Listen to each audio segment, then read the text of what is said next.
rather than more like everyone else.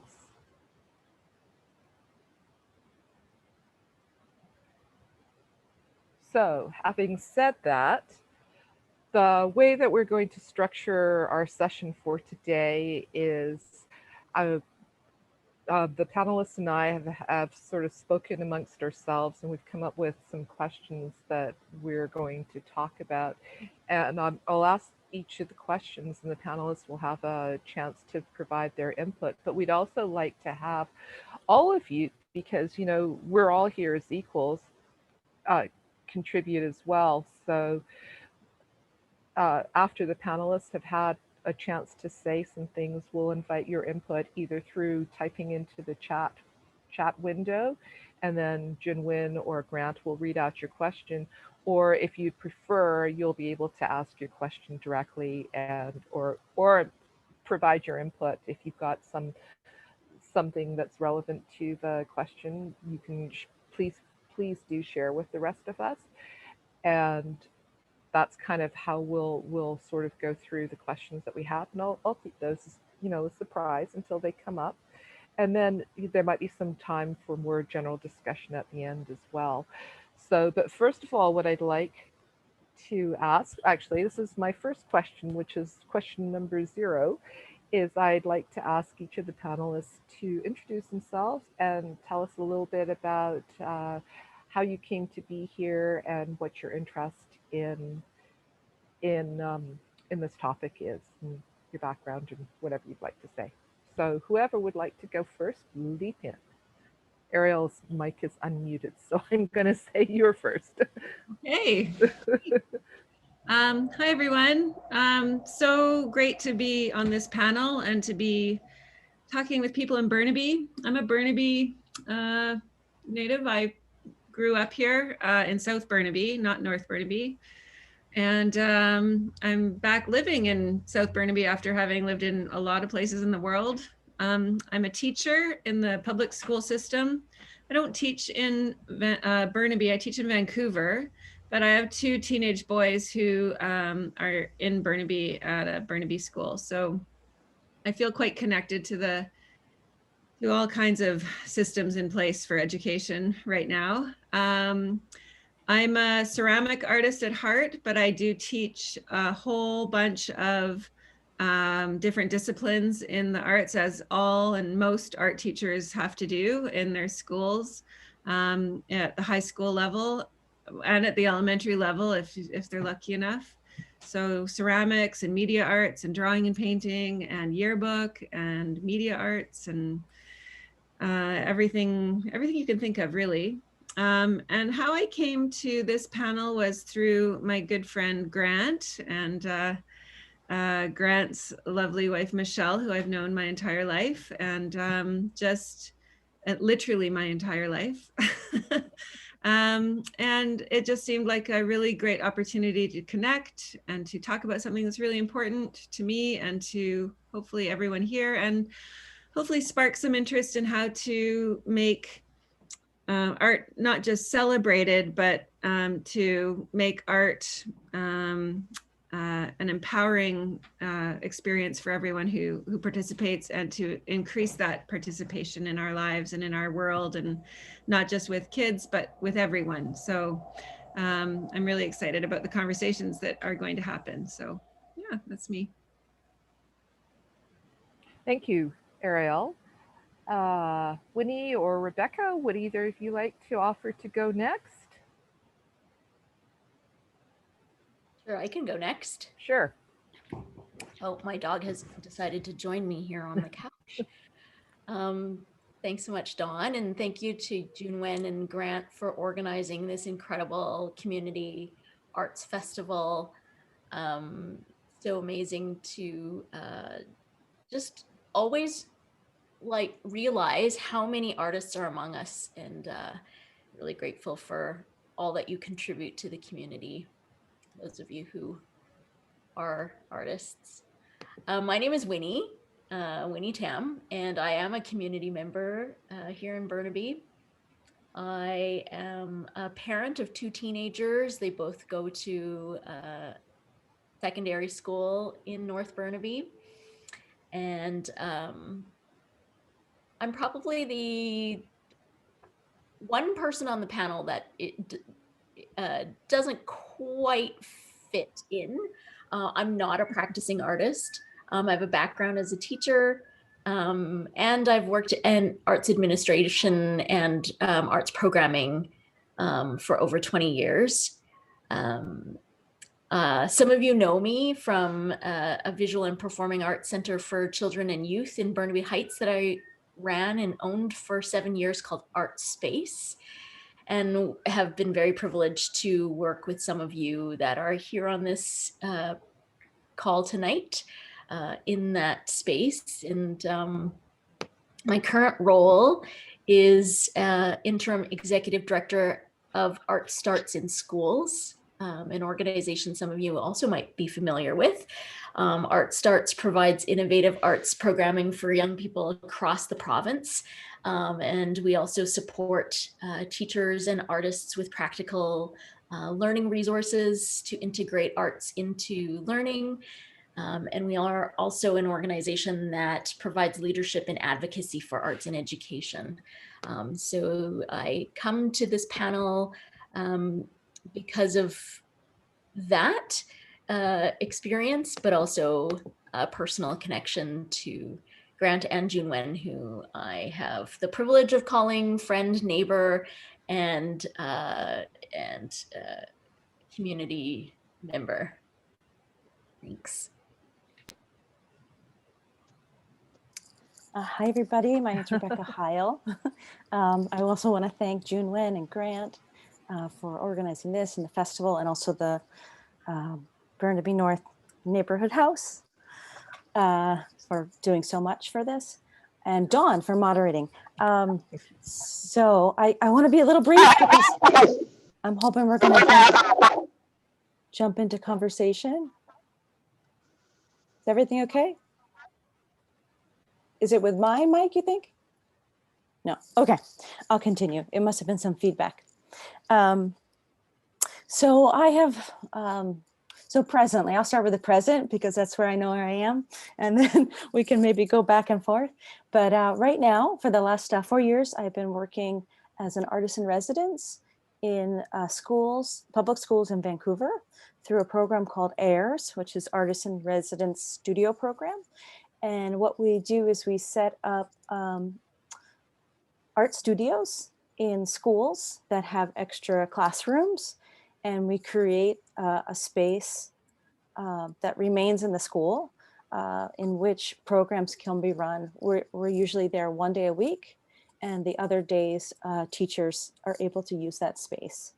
So we're somehow kind of and this is in elementary schools.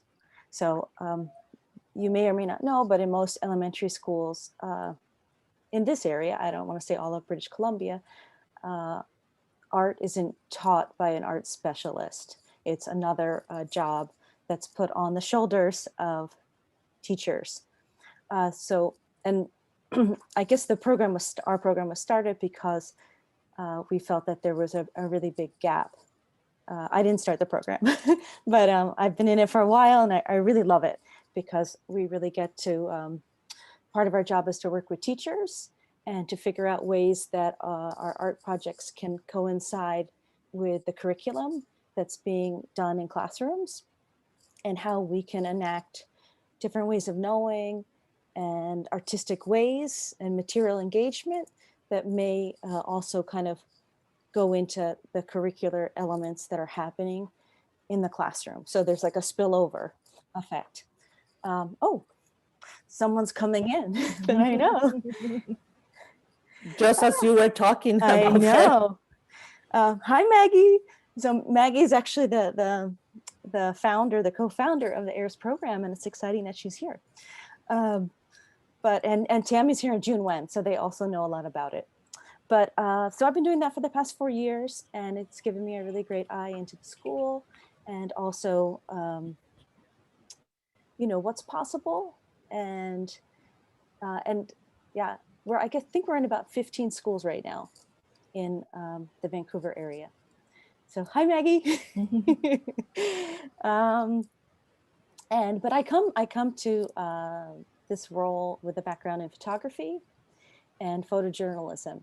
So a lot of the work I do with kids now is also, we don't actually do any photography, but it is captured, the work is captured in what we call pedagogical documentation or learning stories that then we can share with ourselves in the classroom, with the teachers, with the parents, with a broader community to kind of see all the ways that the learning can go. So that's how my art background, that's part of how my art background goes into my role right now, the photography. So I believe in kind of using photography as a way to make visible and to make known ideas and children's thinking, you know, is yeah, we can talk more about that later. I could go on forever. So yeah, I'm really happy to be here and see where this conversation goes. So thank you. Fantastic, Rebecca. And thank you for what you said, because that kind of leads right into our first question. Thank you to Ariel and Winnie as well. When we talked earlier, a couple of weeks ago, one of the things that we talked about is how often in our schools, art is seen as something that's nice to have, but perhaps not as essential as some of the core subjects, the academic subjects like reading, writing, science, math, and things like that. Well, yes. So one of the things that we want to really talk about today, and as Rebecca mentioned, a lot of the elementary schools at least don't even have an art specialist teacher. Art is taught by classroom teachers who often, and you know, I have a friend who teaches elementary school teachers uh, art subjects. She says many of them come into her classroom absolutely terrified at the idea of teaching art. So if you're starting with somebody who's scared of the art process and that person is expected to teach art and teach it as a joyful subject, that would be a very hard task. So things like the AIRS program are really important.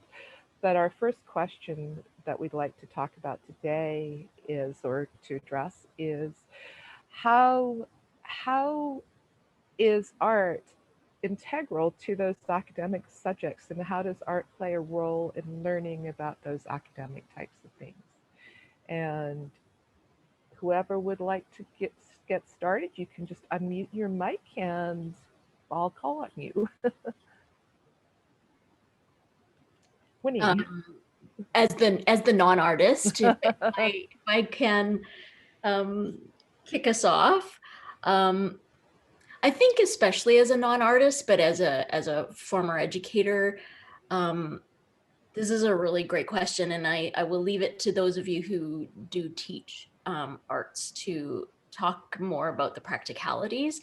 But I think what's really helped me is to shift the thinking from like art and the product of art, of artistic practice, to the creative process.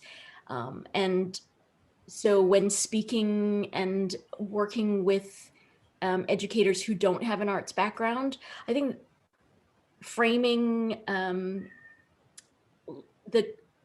practice of creativity might make things less intimidating. And so, you know, some of the work that we do at Art Starts is to provide educators with tools for integrating more creative practice into their teaching.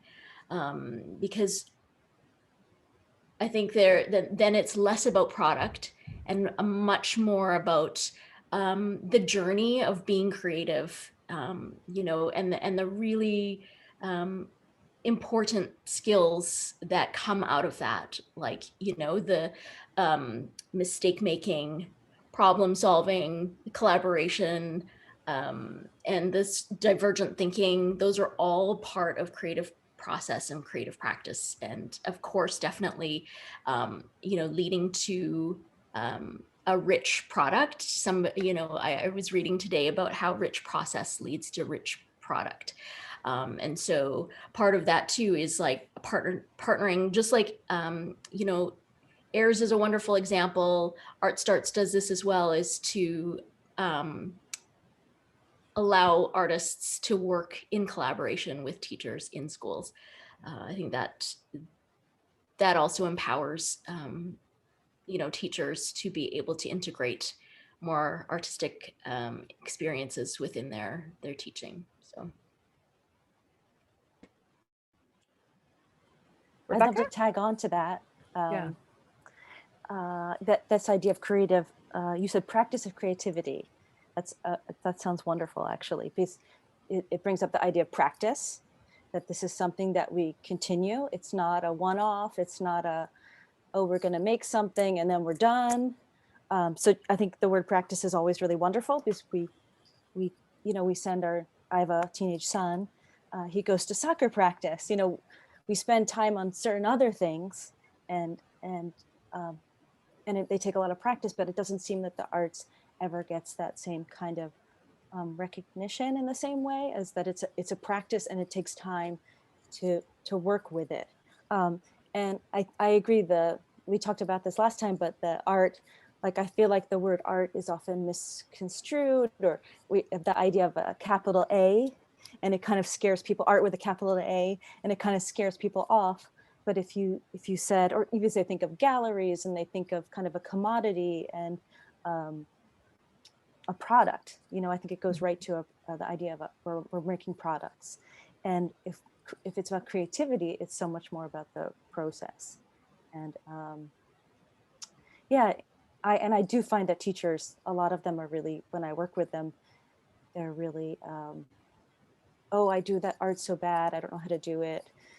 And then when in our program, when the teachers are part of our art studios, they're there to basically it's part of their professional development, and also to enjoy and to see that, you know, art can be a real joyous moment, and that different things can come out in different students, that maybe in their own classroom, the teacher hasn't always seen that side of a student. So yeah, that's my 2 cents.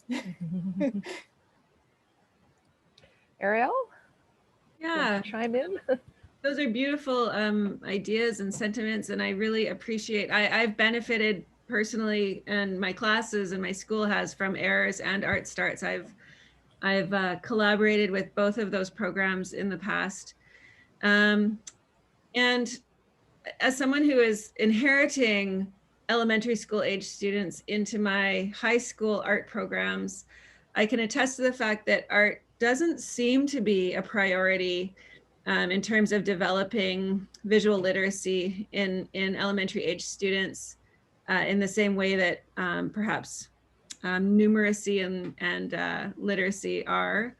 But I'm going to just say that in terms of how does it help and enhance other subjects, I think that when students engage in art, what it gives them is the skills and tools and processes to express themselves and to kind of center themselves and express themselves through their own individual lens of who they are. And in doing so, gives them a place to respond to other things with. So I think that I collaborate whenever I can with other teachers. And for an example is, I just spoke with the teacher who's going to be teaching all the grade 8s in the 4th quarter this year. I have the grade 8s coming up this week. And I said, what are the concepts that you're going to be teaching in Math 8? What can, how can I front load them, like tessellations, geometry, scale, working in scale? How can we do that so that when they reach you in the next quarter, and this year is a very odd year for rolling out curriculum, I have to admit, but it's given me a chance always to just build vocabulary that's really meaningful for kids. And they experience it first with, kids love making and building and working with their hands and creating stuff. And if you can contextualize that for them and launch that idea into other realms, it's really, really powerful. And I always talk about the triangle of knowledge. In our system, it seems like we separate everything out into these little compartmentalized subjects. And the more knowledge you gain, the more you realize that up at the top here, it's all one thing. It's all this beautiful, connection to all kinds of um, uh, ideas about scale and size and proportion and you know what it just means to be alive in the living world, and it all boils down, in my mind, and I might be biased, but it all boils down to this learning about expressing yourself the best way you can in order to have these ideas known. And so as an art teacher, ideas are the biggest thing that I try and work with, and everything else just kind of falls in a tumbling array behind us. So it's really fun being an art teacher. I really love it. And I really just love it when kids connect with it. And I wish that it was a graduation requirement for all kids leaving high school to take art through every grade, so they can have that experience and have that knowledge of the interconnectedness, and how visual arts and dramatic arts and music and film, and you know, how it can offer these things. Yeah, beautiful. Thanks, Ariel. And I'm going to take off my moderator hat for a moment and give my own example. So I'm primarily a textile artist, and fairly recently I was working with a couple of groups of grade 3-4 students on a weaving project. And one of the things that I did was I was showing them how to make pom-poms. And the way you make pom-poms is you wrap wool around a small piece of cardboard, and there's a hole in the middle. And as we were doing that, the hole started to fill up. And I said, well, you know, why do you think that the holes get in the middle of this thing is getting smaller? And then we had a discussion about mass and how mass takes up space. And the more yarn you put on there, the more space it's taking up, and that's science. And then at the end, you cut all those little pieces of thread, but they don't instantly slip out of that little hole. Why is that? It's something called friction, more science, right?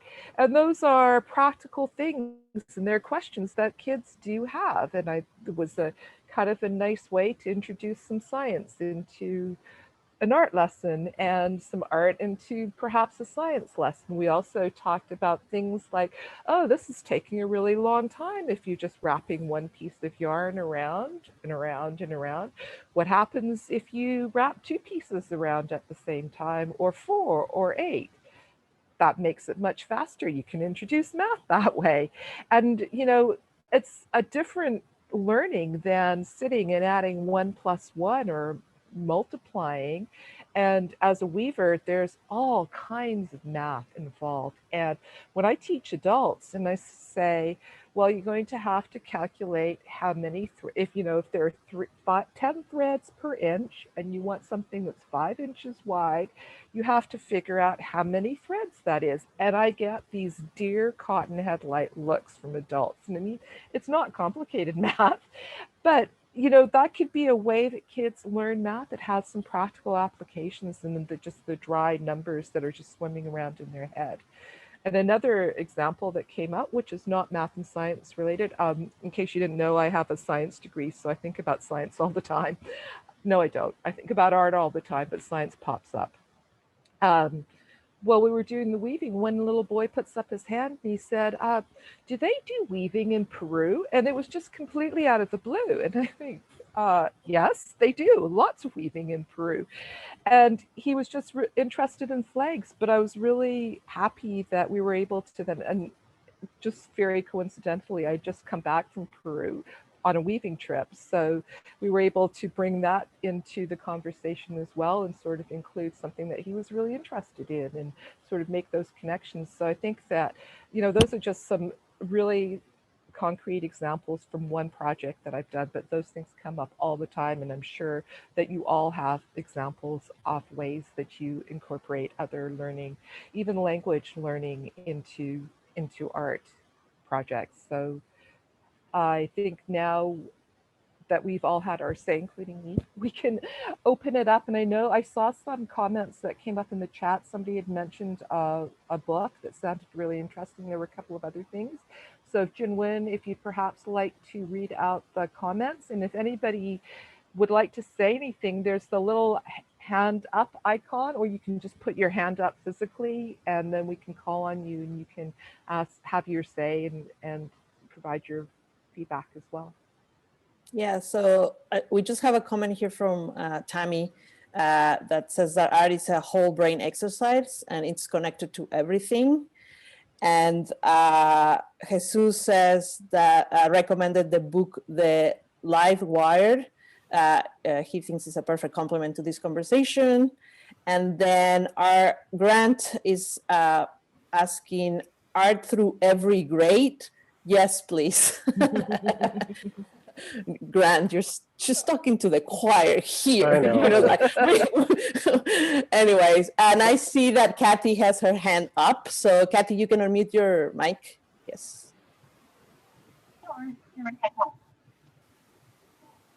Sorry, I didn't quite catch that. Hold on, I'm going to try something. Hang on. It's better? Yes, yes. It is, eh? I had a Bluetooth speaker that I unplugged. Just a sec. Uh-oh. Uh-oh. Oh no, I think she completely left the meeting. She unplugged something Okay. else. Hopefully she'll be back. She'll be back. Hopefully she'll be back. Yeah. Yeah, Grant has a question. Should we let Grant talk because he's gonna talk for a long time? I Okay. promise it's a question. It's a question. Okay, Grant, go ahead. Historically, because it's been mentioned already that art is not taught by an art specialist currently in most BC schools. When did that happen? Maggie has her hand Maggie up. has Okay. an answer. Should we let Maggie talk because she can also talk for a long time? Okay. Go, Maggie. You have to unmute. Oh. She has some speaker. Oh, there you go. Hi, sorry. I have children making a lot of very loud noise. So I just wanted to close the door so you didn't hear that as well. Hi, everyone. Sorry that I came late. There was a lot of contingencies that occurred tonight that were unexpected. But very happy to be here. And I love everything that people have shared. I have done a considerable amount of research and advocacy with the provincial government, actually. I repeatedly bang my head against the wall with the Select Standing Committee every year about arts education. And we get into the recommendations, but of course, you know that recommendations don't actually mean real money. But what has happened is there have been several policy decisions that have impacted funding at a provincial level, which is discouraging, but also encouraging in the way in which it's actually decisions that have impacted the art, which is there always the hope that decisions can be, that can change. So it was actually under the NDP government in the 90s that there was a change in the way in which funding was delivered. And so there was a huge loss of jobs. Specialization at the elementary school went into a prep time model. And in Vancouver, so in some districts, the districts will choose what that prep is. Like Burnaby, I think music is a designated prep. In other districts like Vancouver, the teachers decide what they want as prep. So it could be like library and PE. And so those were the only specializations that were allotted. And for elementary school, it's about 2 40-minute periods in a week. And so art specialists at that time gradually were replaced and never rehired. And then at the university level, because of the loss of, so specialization as a designation for elementary teaching also disappeared at that point. And the union developed an understanding that a teacher is a teacher at an elementary level. So every elementary teacher is competent to teach every subject within elementary school. Hence, there is no need for specialists per se. And so partly, I think that that was a move to protect teacher jobs. So teachers that had been teaching for many years wouldn't be ousted by a new specialist teacher coming in. But it has remained throughout. So you see a sort of gradual decline of art specialists in the school. So I know that in Vancouver, for example, there were in the early 90s about 200 art specialists that taught in elementary schools, either as designated art specialists or as elementary teachers that would platoon. And that is now one. There is one art specialist in elementary schools in Vancouver, and that's for the Fine Arts Choice program at Nootka. So that's a huge shift. The other thing that happened at that same time is that in university with the PDP programs, they no longer were training elementary art specialists. And that in part had to do with the reduction of teaching degrees that got shorter and shorter and shorter. So the PDP went from, I mean, you can still get an education degree that's like a 4-year degree, but it went from a 2-year program, for example, at UBC to a 1-year program. And so you could no longer specialize as an art elementary teacher. You were a generalist teacher and you could specialize in art, but a generalist teacher will have 6 weeks of a 6-week course of visual arts instruction. And so that is the only instruction there. So at the same time, and Ariel pointed to this as well in her in what she was saying, the graduation requirements have changed. And that was the Liberal government in 2004. And so instead of students taking both art and an applied art in grade 10, and then again in grade 11 and 12, they now have, they are now only required to take one of either fine or applied art in grade 10 to 12. So that is a 75% reduction in arts-based course requirements. And now technology is also included in the applied arts.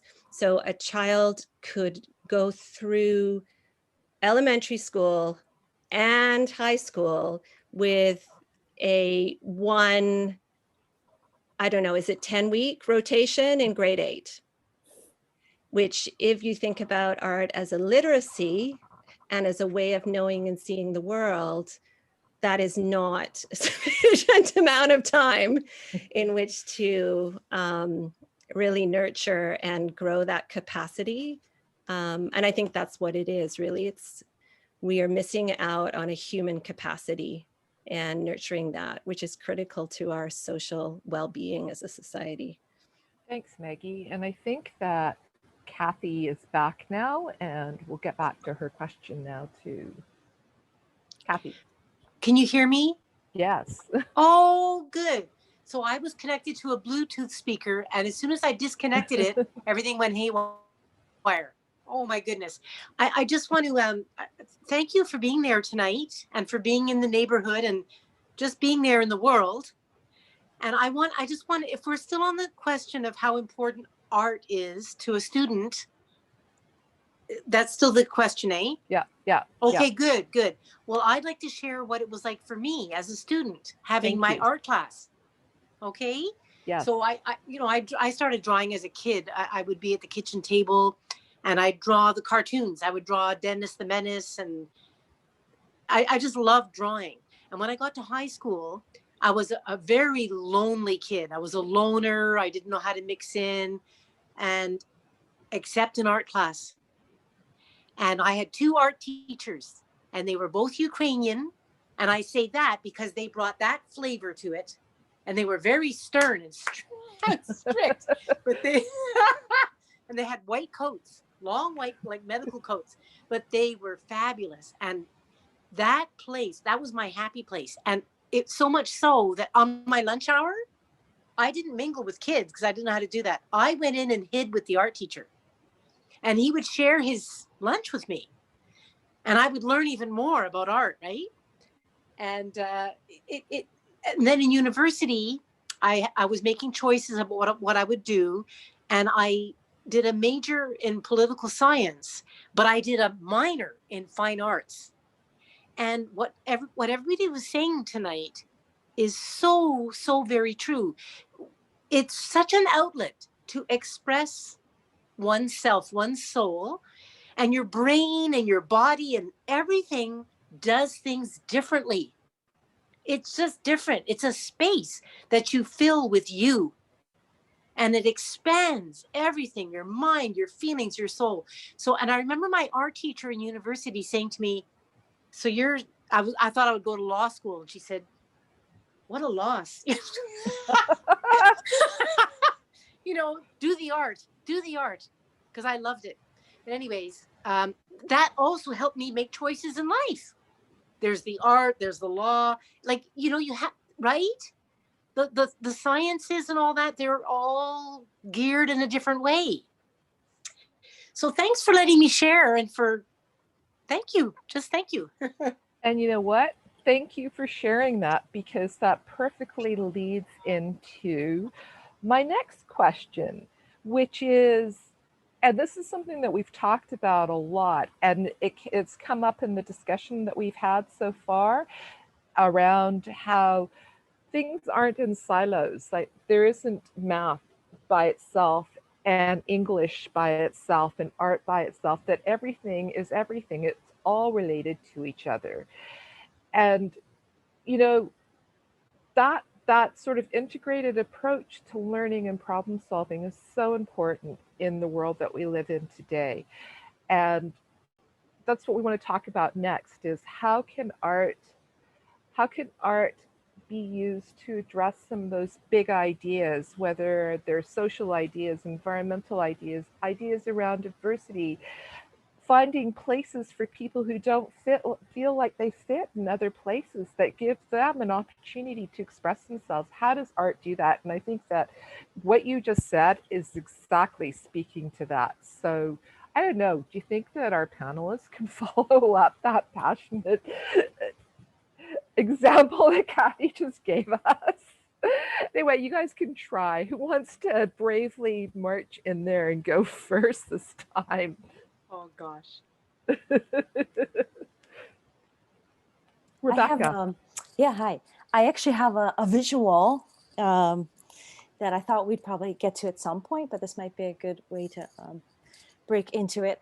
It's talking about studio habits of mind, and that when we work in the studio, we're not just working on I don't know, a piece, but we're encountering so many things on the way that are easily transferable to how we deal with anything in our life. So I'll bring it up as it's just a little visual. I didn't make it. I located it on the internet, but I think it's something, especially if you want to talk to people that maybe don't value the arts in the same way. It's one way to kind of start a conversation about these habits of mind. So the idea of to stretch and explore. I mean, inquiry-based learning works so well with the arts, and now we have that new curriculum. It's just the perfect opportunity that the arts can go into everything. As Kathy, I believe, the idea of expression, being able to express, you know, have voice, develop craft, of course, to envision. I think that's one thing we don't always think about, but the arts allow us to imagine things that don't necessarily exist yet, that no one's ever done, or that you can't you can't quite put your finger on, but you can start working on it. You can have an idea and you can put it into something. That's something that I like to talk a lot about. You know, that the arts allow us to put something that's ephemeral, like an idea that you're fleeting, into some kind of piece. And then that piece, with that piece, whatever it is, a poem, a piece of ceramic, anything, you can then share that with others and start a conversation. To understand the arts community, you know, what kind of arts is out in the community, to observe. That's a lot of my personal work that I do with children is about observing nature. So I even go to UBC, to the BD Biodiversity Museum, and I get these wonderful specimen boxes. I just confirmed one today for a forest box where children will be able to see and touch and draw bear's fur, or the wing of a bald eagle, all kinds of natural things that they can learn about. And we spend a lot of time looking closely, and then, well, how could we draw that? What does that feel like? How can we show that in our drawing? And there's never, for me, a right or wrong answer. There's just learning and seeing how we all can try something different and learn from each other. So that's another really big part of the studio program, is that we're not in separate silos. You know, we don't all always have our own little piece of paper doing our own little thing, but we're encouraged to see other people's strategies and ask them, well, how did you do that? Can you show me? Or so engage and persist, you know, that to keep working at something, that it's not always easy. It's not a one and done. That's what I found in the beginning when I started working with children, that they kind of looked at it as a task and then they were done. And now we've kind of stretched that it's not like, it's something that they're allowed to take time on. Because I think often in school, things are rushed along so much that they're not allowed to really engage and go deeply into things. And the studio provides that. And then at the end, we have the reflection. So going back and having group discussions, and seeing how in that, how does this work connect to other people's work? How does it connect to the world? What does it remind you of? So all these like ways to interconnect. Anyway, so that's the studio habits of mind. And I think they're something that really can grow, you know, in everybody, no matter what their capacity is in the arts, so to speak. You know, you don't have to be an expert when you start. I think that's the biggest, even for young children, I'm not good at this. You know, I got that a lot in the beginning. I don't know how to draw this. So let's look closely. What shapes do you see? So really breaking it down, because even I think by grade 3, children are already kind of censoring themselves as, I'm not good at this. And then I just don't know who actually gets to high school and feels that they're good at it, you know? Anyway, that'll be an equity piece. We'll talk about that later. Cartoonist Linda Berry has this great sort of discussion around that, and she calls it the 2 questions. And those 2 questions are, is it good and does it suck? And she says that at some point those 2 questions come to everybody, and that becomes the only thing that's important about your art, right? And she said that she stopped doing art for a long time because of those 2 questions, and then slowly came back to it. She said, but many people don't. They just never come back once they realize that art can be good, and they don't feel like theirs is. But there's that beautiful quote, the forest would be really quiet if only the birds with the best voices were allowed to sing. Right? Yeah. So, yeah, everything to what you said. Could you repeat that, please? I didn't quite. The forest would be very quiet if only the birds with the best voices were allowed to sing.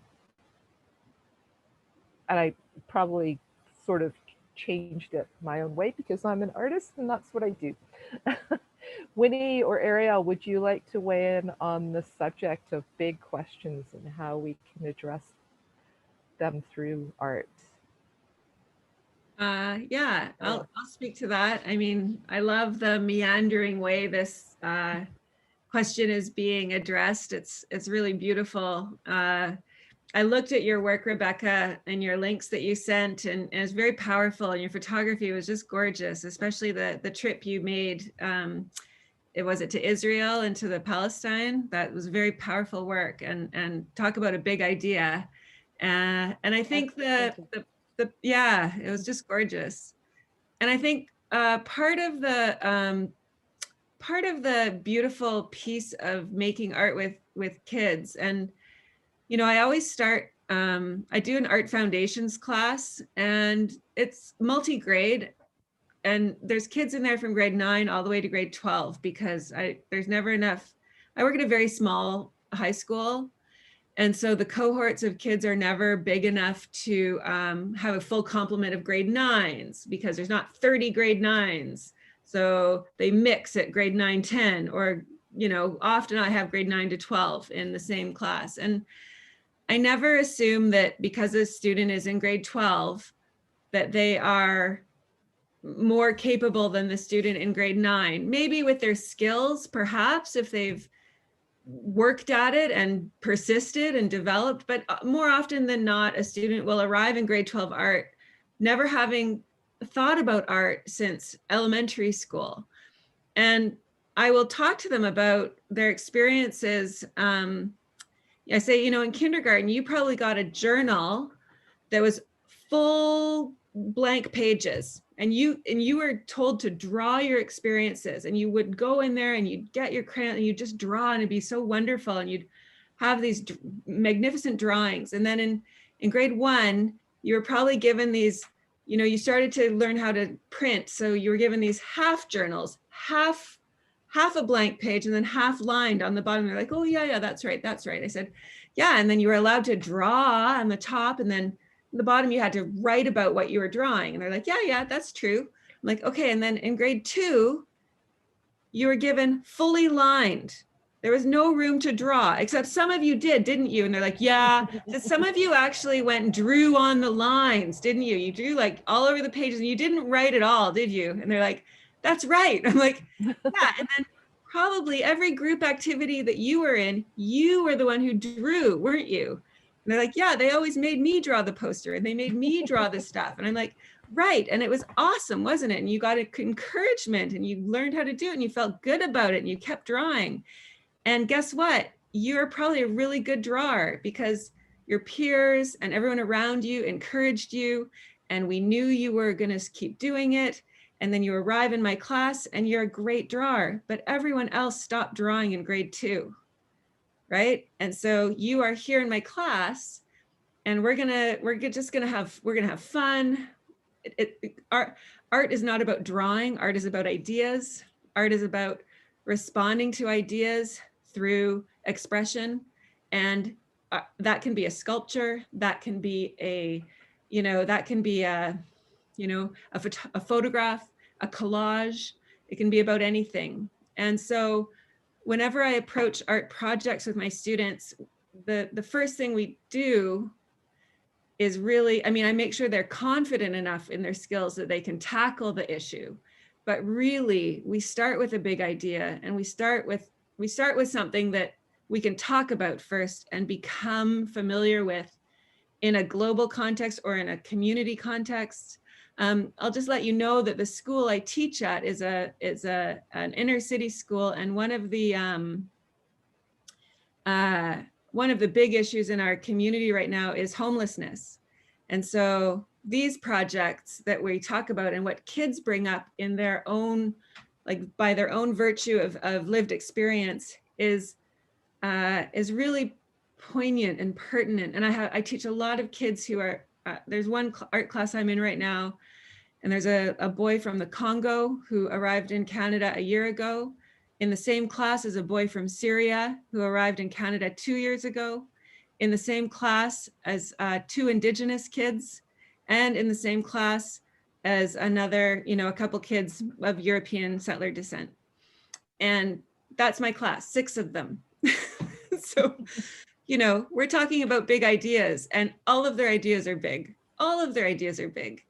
And so to offer projects to them that just allow them to respond through the lens that they know, right? Like, I'm not telling them to, I'm not prescriptive in my project. I'm skill building, I'm process driven, and it's in a response to an idea that they are working on themselves, that they need to have some kind of control over, or lens that they look through. And it's quite beautiful, like watching their art evolve in that context. And I'm quite privileged to be the one to kind of like facilitate that for them. So I think that the only way for some of these kids into the big ideas that they want to express or they need to think about is through art, is through mark making, is through, you know, abstract expressionism, is through big paper with charcoal. It is through these just this media that I can offer, and these artists we look at in their own cultures and contexts that we can muse on and think about and talk about. You know, I had to write an email to a parent today to talk about her daughter yesterday, who is a perfectionist and who was so blocked by her not achieving perfection. So everything else was just out the window. So the email I wrote to her, I said, this isn't about art. This is about the idea that your daughter's really stopping herself. Like, it's a real barrier to any ideas flowing. And it's going to be something that I think we need to talk about. So, you know, and she was so appreciative of the email, because art is a bigger thing than drawing and painting. Art is a big thing. Art is a big deal. And it's in the air. It's what we breathe. And we're so used to breathing it that it's become something that's just been normalized, and we don't think about it. And we need to think about it, because it's a really important way for people to express. Awesome. Thank you. Winnie, would you like to chime in? Thank you so much for all the offerings, Rebecca and Ariel and Maggie. Thank you for like just giving us the context for how you know, arts in education got to where it is now. I think it's so important to frame that. Just riffing off of what Ariel, you know, your last point about this particular student and the perfectionism. I did write a little note to myself today about how art is about process and purpose and not perfection. And that inherent in art making and art doing and art learning is that sense of, you know, again, going back to that word practice, right? Like that it is inherent in itself, not about product and perfection, but about that process and that purpose. So just wanted to connect back to that thought. One of the quotes that I've been carrying in my heart, in my mind for many, many months now is from Bell Hooks, who's an author, an African-American social activist and professor. And she says that the function of art is to do more than tell it like it is. It's to imagine what is possible.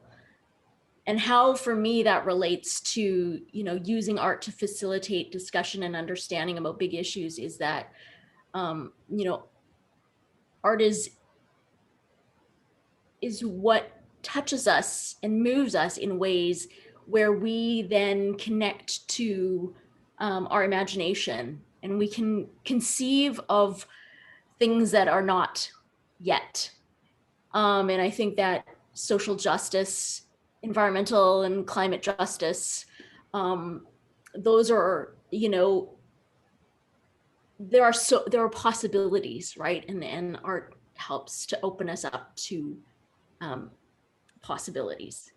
Mhm. And especially when I think about nurturing young leaders, they are stepping into a world where, yeah, they need to use their imagination to help us solve some of these big crises and issues that we've created over multiple generations and that they are inheriting. So I think that one of the other things that I think about too is how important it is to expose and expand students to artists and art practices from those who are from marginalized identities and communities. I think about growing up and really not ever seeing artists who look like me. I identify as a Chinese Canadian settler from Hong Kong. Growing up in Canada, yeah, I mean, there was a lot of Eurocentric art that I experienced in the limited experiences that I had of the arts. And and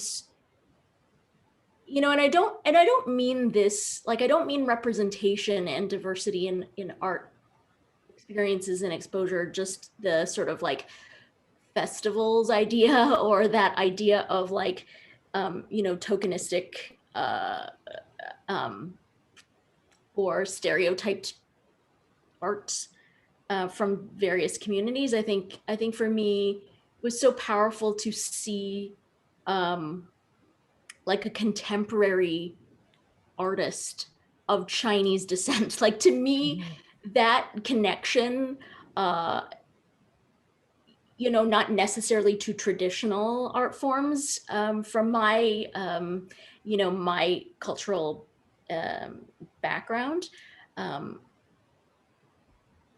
yeah, was so powerful. I think so the opportunity to connect young people to artists that are from racialized identities, from communities, LGBTQ2+. I think that so important for young people to, well, one, see more diversity, but to also see themselves reflected back in the arts. So I leave that thought too. Thank you. Again, I'm taking off my moderator hat because I have the power to do that. And I wanted to go back to something that Ariel had talked about, perfectionism, and give sort of a little example. So, well, I'll back up for a minute. So before I started working as a teaching artist, teaching art, then the reason that I started doing that was I had been working in social services, doing work around eating disorder prevention, parent education, self-esteem. And I realized that the only people that I was seeing were people who had self-identified as needing support in those areas, where we all need support in many of those areas. And I thought that I could reach more people in a more kind of organic way through art. So my art practice, and I'm a weaver, it's not at all precision based at all. It's messy, it's flawed. It incorporates whatever people want to do, no matter how terrible they think they are. It can all sort of fit into this interconnected web that becomes a metaphor for a community, that we all bring our own perspective and skills and abilities and interests. And when you connect all of those threads together, we form a community that's bigger and better than any of us alone. So I'm kind of going on a ramble. I said I was going to give you a concrete example. Anyway, I was teaching art camps at Place des Arts for elementary age kids in the summer, and draw, traditional drawing, painting type things. But one of the things that I don't allow, and it's about the only rule that I have, is I do not allow erasers. And that is terrifying for many kids. And this little girl, she came to class, she said, I really need an eraser. I said, no, sir, you can't have an eraser. And she said, but the circle that I've drawn on this paper is not good enough. And they said, well, how do you know it's not good enough? I didn't say it had to be a perfect circle. I just said, draw a circle. so I said, just, you're going to work with it. It's going to be fine. Anyway, she left that first day of class, and I found 5 pieces of paper in the garbage with imperfectly drawn circles. And this little girl was really hard on herself, and I had her for 2 weeks.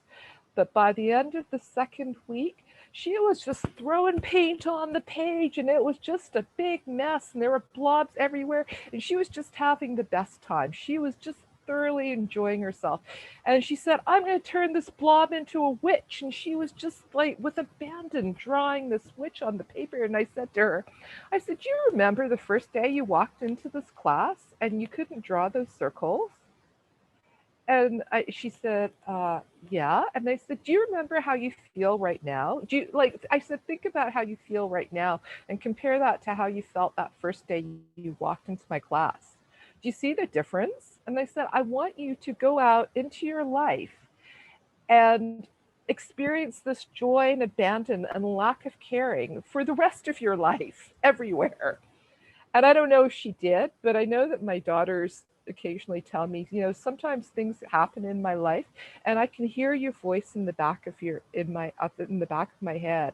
And I think about, what would my mom say about this? My mom always has something interesting to say. So I hope that little girl carries that little voice in the back of her head for the rest of her life every time she feels like she's not good enough. So I think that that's what art education can bring to people, if it's done in that way, that it's not about a product, that it's not about a commodity or something that has to be a certain way, that it's about self-expression and joy.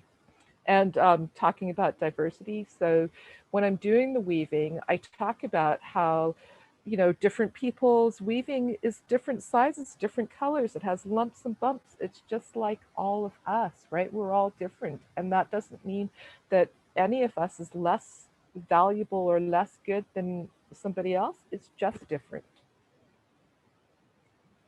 That's my take. And now we'd like to, what time? I need better glasses. I think we've got time. So I know there's some comments that have come up in the chat. If Jinwin would like to read any of them out, and if anybody has anything that they'd like to pipe in on, either the hands up icon, type it in. Jesus, I see you've got something. Do you want? Let's go ahead with Jesus while Jinwin is not saying anything. Is she still here? Yeah, I'm here. Just okay, Jesus. Jesus, go ahead. Hello. Hola. Hola. Newly arrived here, newly immigrant also, freshly arrived into Burnaby. First of all, I'm absolutely impressed to hear my name pronounced correctly. It's not an easy name for any English speaker, even if it's really just nervous, it's just really weird. It's porque yo soy de México. Eso lo explica. That explains it all. I just want to make a small note that specific moment between the 3 panelists about perfectionism was beautiful. I even took a little bit of a note when Ariel mentioned that perfectionism was blocking the ideas, and then Winnie came up with purpose and process. And at the end, we end up with a quote that art goes against product and perfection. I work for an industry that is based on products, art, and perfection. So it's the holy grail of the impossible. And I work for Disney.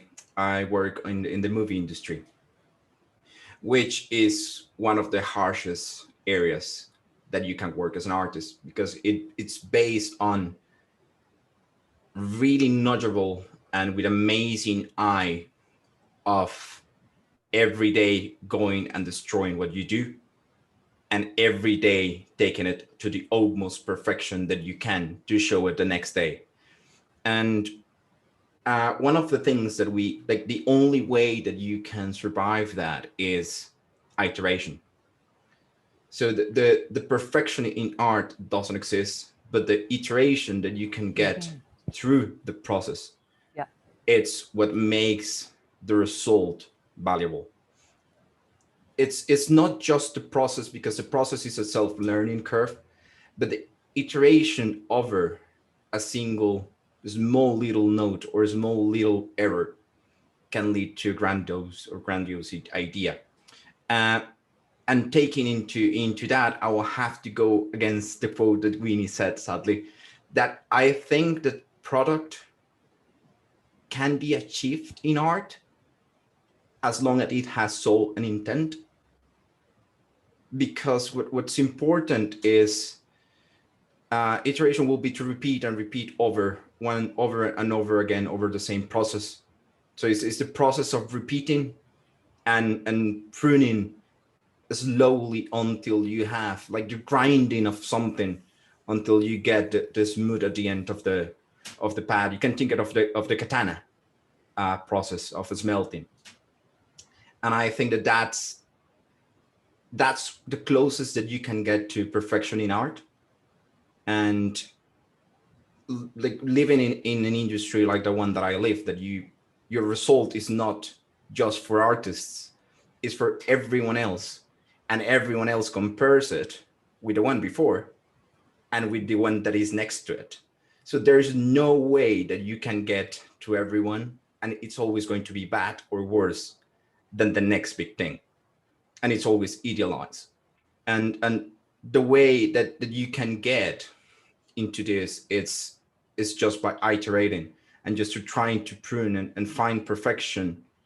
If you get it as a product into just a process of trying to evolve into the result. So that was the input I wanted to get. Thank you very much. Yes. And that's a whole different thing when you start working as an artist, and the expectations that like you said, the expectations that things have to be a certain way and better than the one before, right? When you're working in the movie industry, that's a whole different level. But thank you. Y yo aprendo español. Muy mal.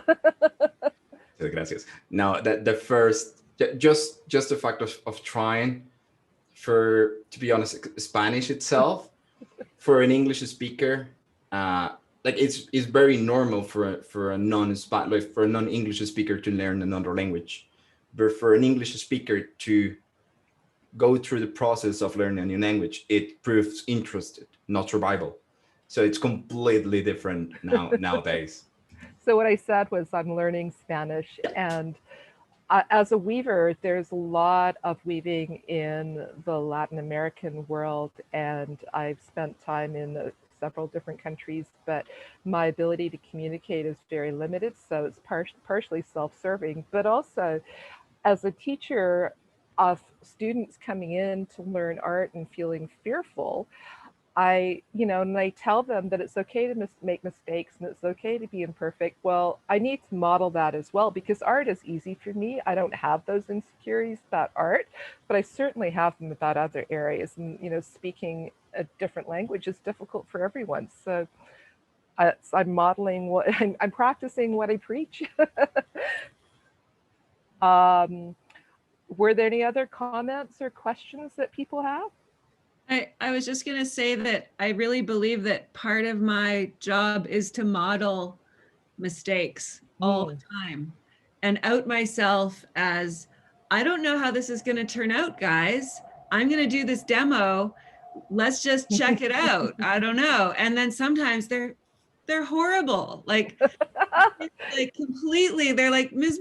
That's like really bad. I'm like, okay, I'm going to try again, and just that cycle of, and I'm a ceramic artist, a potter. So that process is like so intense, like from beginning to end is like a month long. And at any stage, it can completely fall apart. And by the time you get it to the kiln, it's not even up to me anymore. I make a little kiln god that I put up there and I say, please let my pieces survive, right? And then I hope and I pray. And that's it, but I was going to say, in the class that we had this big class conversation about perfectionism, And it was the boy from the Congo who looked at me, he goes, okay, well, what would you rather have? Something that's perfect or something that's just good? And I looked at him and I said, I would way rather have the good thing. If something's perfect, I'm not going to touch it. I'm not going to play with it. I'm never going to like let anyone take it off the shelf. No one's going to ever get any enjoyment out of it. Like nothing. I would way rather have the good thing and then have it in my life as something I can enjoy. And they all kind of went, They all thought that was kind of weird, but it gave them pause and it gave them a moment to kind of consider this striving for perfection. I mean, we had like it kept coming up, like the class was about an hour and 45 minutes long, and it kind of kept like bubbling up every now and then. One of them would go, what about this scenario, Ms. Boulet? What about this scenario? And I'd be like, no, I'd still rather have the good. I'm not interested in the perfect, right? I'm just not. And you can be interested in it, but please know, you'll never actually be perfect. You'll always be really, really good, maybe, right? That's got to be good enough. So I don't know about you, but when I take art classes, and I share this with my students a lot, if there are 20 people in the class and I can subjectively say that 2 people are better artists than I am, I don't care that there are 17 people that are not as good as me. I will only compare myself negatively to those 2 people that I think are better. And it's just this weird, and I just have to remind myself that art is not a competition all the time. And I don't know what that's about, but I'm doing a little bit of self-therapy here now. Thank you. I just have a few comments, not a lot, but just had obviously thank you to Jesus for the contribution. That was really great. Well said. And then Tammy says that process builds resilience, the desire to persevere. And my current work is a product of all the experiments and explorations that have come before. Yeah. So, yes. And what Jesus said about iterations, that's so important, right? Art is not something you do once. You do, and it goes back to the inquiry-based learning, right? You do something, then you do a reflection. So what would I change next time? And you try something with a little bit of change, and that's how you refine your process. And that's not just about art, that's about everything. There's so many things that we do in life that you don't just get one chance. You just have to keep doing it over. Even conversations that we might have with our partners, right? Oh, that didn't quite go as well as I thought it should have. Well, what should I do differently next time? Pens, paper, and paint is a good way to try those things out without big consequences or risks, right? But yeah, sorry. Yeah. I was not supposed to talk, but I'm supposed to be the moderator, right? I'm just saying, I'm talking. I'm just saying, but I think just going back to a little bit to the education system though, and what we have talked about already, it's like, does the education system right now is set up to allow that, not only in the arts, but even in the writing and the math, allow that time for that process to happen, for that reflection to happen about, I made this, it doesn't really look the way I wanted, or it doesn't express what I wanted. Let me try again. Does it allow that? Yeah. Does it fully allow it? Probably not. Yeah, I would. It was interesting that when Dawn, you were talking, and June, when you hit the nail on the head. Last night my son was tasked for homework to write a spoken word piece. And he was so obsessed with getting it perfect, the cadence of it, the words. And he was so frustrated because he, literally, as Junwen said, it's not set up for him to have an opportunity to revise that piece or to write it and then revisit it and then reiterate it. And everything that I was telling him, which is writers don't get it right the first time. You can't make something in its final form in one shot. And yet here is the contradictory experience that he's having of his teacher saying, well, for homework, you're going to write this poem, and tomorrow you have to hand it in. And so, you know, in one evening, how is a person supposed to experience that idea of iteration? I mean, one can't. So I think you're right, Junwen, that within the learning environment, and especially this particular year, you know, as Ariel, as a teacher, you know, it has acknowledged, like, it's just a weird year to teach. But I think even in regular times, that students children do not get to experience that idea of practice and getting things right over time and over multiple iterations. Ariel? I was just going to say, Winnie, as someone who, you know, I teach drama as well. I have my degree is in theater before any of the visual arts happened. Often I will assign students to do the worst job of whatever assignment possible. So the worst music lip sync you can do, that's your homework, guys. Or draw the worst person you can, like, just bad, make it bad. And then we're not afraid to look at it and say, wow, that's so bad. Like, really, wow, you nailed it. Well done, you know? Or I'll juxtapose things, or I'll say, okay, out of clay, we're gonna make the ugliest fish you can out of the fish head. And then after it's fired, we're gonna like paint it in the most beautiful colors and, you know, shinies and everything else. So like, just freeing up. Like, I feel for your son, because I have also kids who are stuck in this finite kind of, you know, write a poem now, make it good. You know, it's like, I can't do it, right? And there's no time for that whole. Right now, there's no time for the iteration. There's no time for the reflection, and there's no time for the response cycle that needs to happen. But I really believe this is a finite piece of our system, like a finite piece of our lives, and it will go back to more fulsome productivity or process. And I really have to believe that, because I think that a lot of people are suffering through really abbreviated experiences right now that don't provide much soul or understanding. And yeah, it's harsh. It's harsh out there. It's really harsh. And yeah, let your kid know. Yeah. Yeah. And Kathy, sorry. No, go ahead. Kathy, you had a question? Yeah, I think Kathy had her hand up, or were you clapping? I'm not sure. Oh, Shula? Shula has her hand? Yeah, Shula has it. You have to unmute, Shula. Unmute, Shula. I can't hear you, Shula. No. There I am. Now you can. Okay. Yeah. I used to teach. I stopped teaching after 3 years. Greatly, you know why I stopped teaching after 3 years. It was too painful to push for product, and I couldn't do it.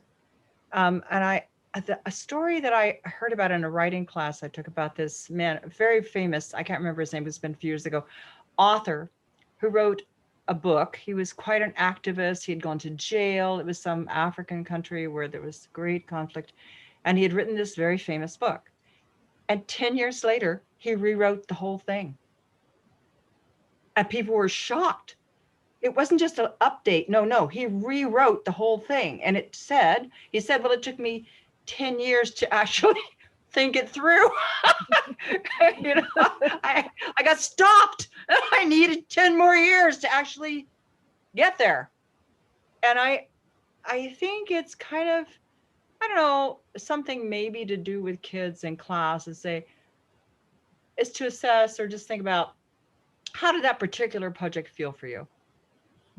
because some things really speak to kids, some processes, some materials, some things. And sometimes it's about trying to figure out what of all that smorgasbord speaks to you and is yours. You won't get to explore it enough. If it's really yours, you probably won't get to explore it enough through your whole life.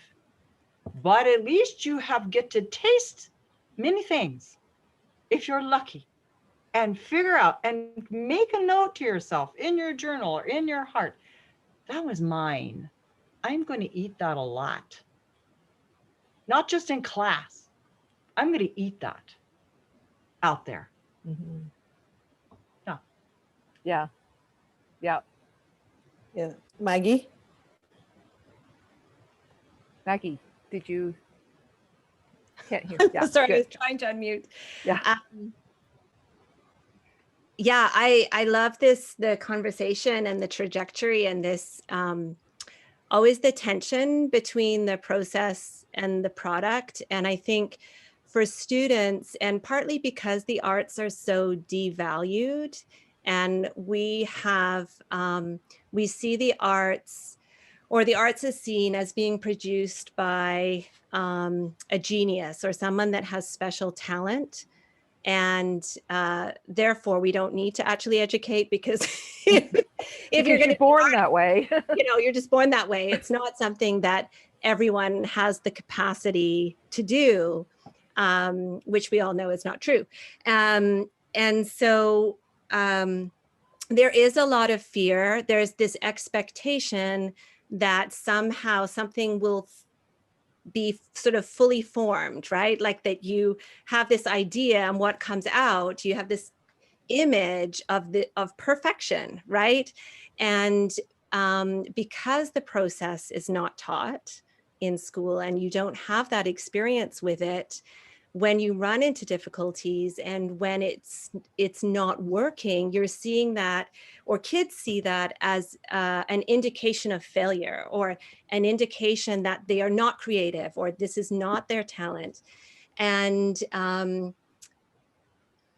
really, it's just a lack of experience in the process. And so I always tell this, my students, particularly the older ones. The younger ones, they're all into the process. It's all good for them.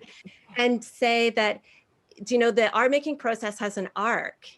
And you start out in this sort of euphoric, imagined journey that is going to take place, and everything is wonderful. And then it's not working. It starts to not work. And that's not a sign of failure. That is actually the invitation to move into art making, right? Because that's when you're wrestling with your ideas and your materials, and you're refining what it is that is becoming, right? Like art isn't something that you've already decided and then you do it. Art is something that becomes. And I think it's in that process that the transformational power of art exists, right? And you discover something about yourself and something about your relationship to the idea. And that's why art is so powerful, right? That is when art becomes something living rather than something that's copied or, and what Winnie was talking about, art as the space of possibility, right? And that's how art becomes an empowering tool. It enables us to envision something completely different. But that happens through the multiple iterations and that sort of wrestling and encountering the accident and the surprise that turns you right around, and being open to that. Yeah, I wanted to add too, just in relationship to the original question, that's why art actually is starting to have a significant role in peacekeeping. And artists are being used to help navigate spaces of intractable conflict, because they can create a space for a new way of envisioning, a new way of seeing the other. that doesn't fall back into sort of patterns. And I think that's the space of hope, right? Like if we can imagine something other, then we can have courage to live into something different.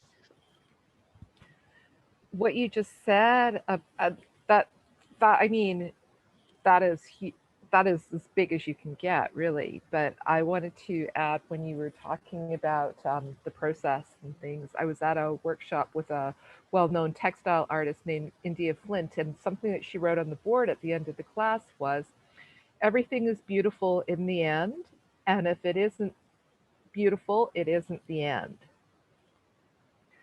So I think we're pretty much out of time now, but we were going to, we didn't get to the last question. The last question is really an invitation to all of you to think about, you know, we talked about how art education is often not the highest priority in our school system, but what can each of us do to, if not change that, but at least move that forward into a direction where our politicians and our decision makers within the province or within your own school district know that their constituents value art in education and want it to be a priority. And some of the things that we were talking about, Rebecca mentioned the AIRS program, and Maggie's involved with that as well. And I know Tammy and Jinwin are involved with that program as well.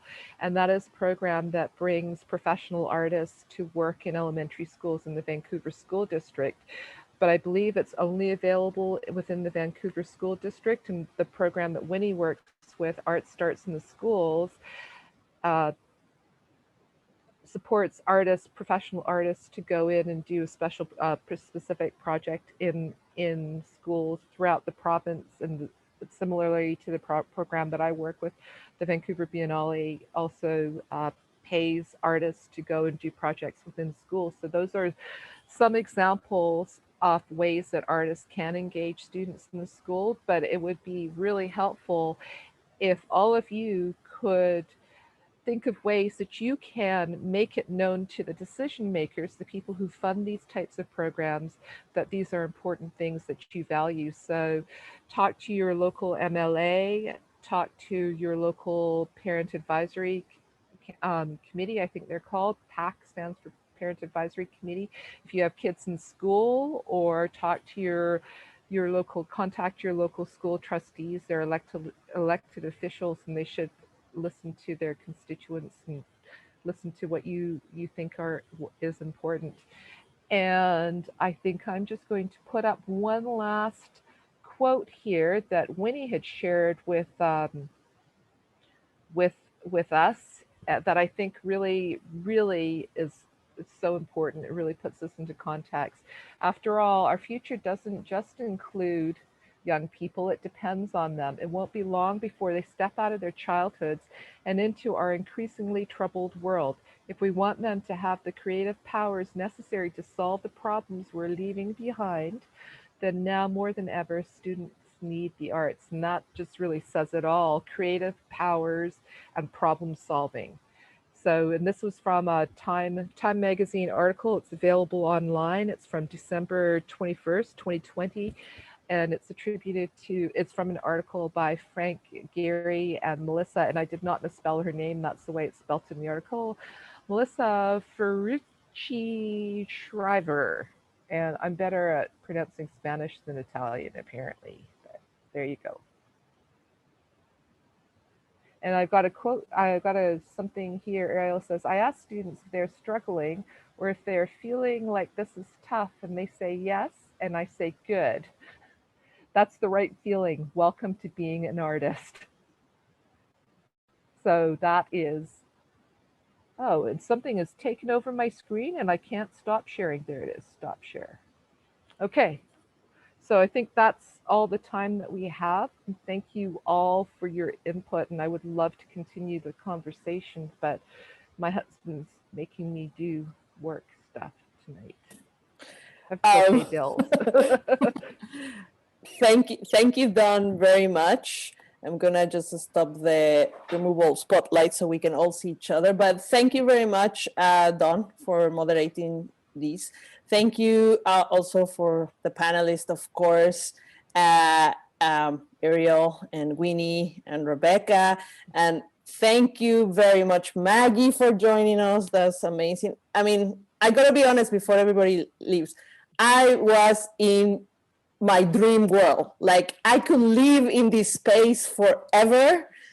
You guys are amazing. I was just like, and I know Grant was like, me and Grant were smiling the entire time. And we were like, oh my God, we just want to stay here all the time, talking about arts and, you know, coming up with these amazing quotes. And I just absolutely love it. So even if it was just for me, this was just amazing. So thank you for doing this. Thank you for all of you, Tammy, Maggie, you're fantastic. Jesus, thank you for joining us. That was a great contribution. We really appreciate it. I think this was an amazing conversation. I don't mind hanging out a little bit longer if anybody has anything else that want to add, I think Rebecca, but whoever wants to leave, feel free to leave. Just a reminder that we still have 2 more days of Stride. Super pumped about it. This has been an amazing 2 weeks. I think we have gotten really good reviews from all of the people participating, and we are just thrilled that we were able to make this happen for these 2 weeks. So we are super excited that we still have 1 more talk tomorrow. Myself and Grant are going to be guests with Carol and Sullivan. If you're not too tired of us yet, maybe you can join tomorrow, because we happen to appear in every event. And then we're talking about our own filmmaking and photography processes. So I think that's going to be fun. And then on Saturday, we have Rebecca's nature photography workshop online exhibition. After 4 sessions, they're going to show the photography the products. After talking so much about the process, it's going to be the process. But it was a great sessions with Rebecca. So they're going to show that, and then we're going to do closing remarks there at that time. That's an online as well. And then we have a concert by a band, Living Like Larry. That's going to be our closing concert at 8 o'clock. And that's going to be just a stream. It's not on Zoom. It's going to be streamed on YouTube. And we'll have our link on our website. So thank you again for all of it. Thank you so much. And as I said, we can hang out here longer. I'll be happy. There was one thing I wanted to share. It didn't get into the discussion, but I think I heard it yesterday on CBC. It might have been on the Ideas program. And it had to do with what if we imagined artists as essential workers? And I think during COVID, a lot of us have run to, whether it's Netflix or any kind of arts. And this person, I have to kind of fact check it, but they said that that the arts are Canada's biggest export, bigger than any other resource. I don't know if that's actually true, but bigger than oil, bigger than lumber. And why don't we treat it like that? I mean, that goes to kind of someone like, you know, Jesus that works in a big industry. But what, you know, it's not as though, you know, people just end up in that industry. They need preparation, right? They come from something. So like, why aren't we actually putting resources, quite frankly, into the arts? Because it's not, it does produce money. Not saying that that's the end goal, but I just thought it was like a reframing of this moment and thinking about artists as something that's really essential, rather than a backdoor fluff stuff, you know, pom-poms. You get the picture. But yes, for sure. Anybody? Yeah. Well, I think actually, I mean, well, you all know, I think I have long conversations with all of you about this topic. And most of you know exactly where I stand. But I think one of the important things for me in this conversation about the education system is because we really need to change the mind, you know, like we have to shift the thinking of the society, you know, and where else do we start? That with the children. I think that would be the you know, like the right way to start, because then they will carry on into, changing this perspective that art is something so, as we mentioned many times, like based on something that we hang, is an ornament, or is something that is on the side, or is something that is completely removed from our lives, that it has nothing to do with math and reading and all that stuff. Like, art is everywhere, right? And it's completely integral to our society and to our lives. But we somehow bought into now this idea that is like, it's not an essential part, is not, is not integrated with anything else. It's supposed to be taught, after school. So it's like, how do we change it back to it's essential, right? I don't know if I have the answer to that, but kind of further to that point, I think something that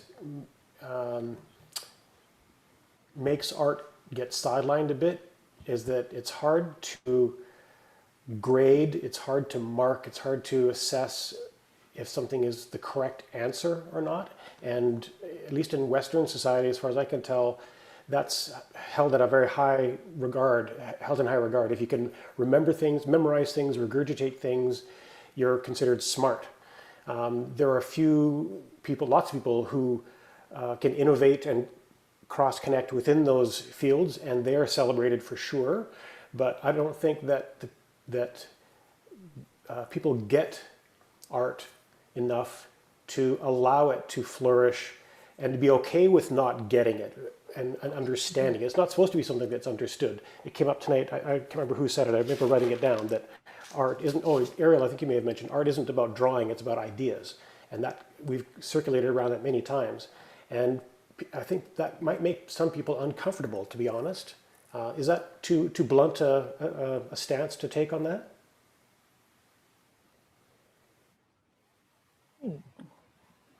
Not sure what you mean, because it's not what people expect of art, or it doesn't. I don't know. It's not that. Art isn't what if they can't put it into a box and understand it in a Right. linear kind of way. Right. I think Right. a large percentage of the world is very linear, and that can be super productive and Yes. lead to wonderful things in its own. Yeah. But it doesn't allow for, or it doesn't include art. It doesn't take art on that same ride, and it's not held in the same regard. Yeah. And it's not like everyone's going, come on, art, come with us. This is gonna be awesome. Some of us are gonna go straight. We want you to go around the side and figure something different out, and that'll be an awesome result as well. I don't think the system is set up that way.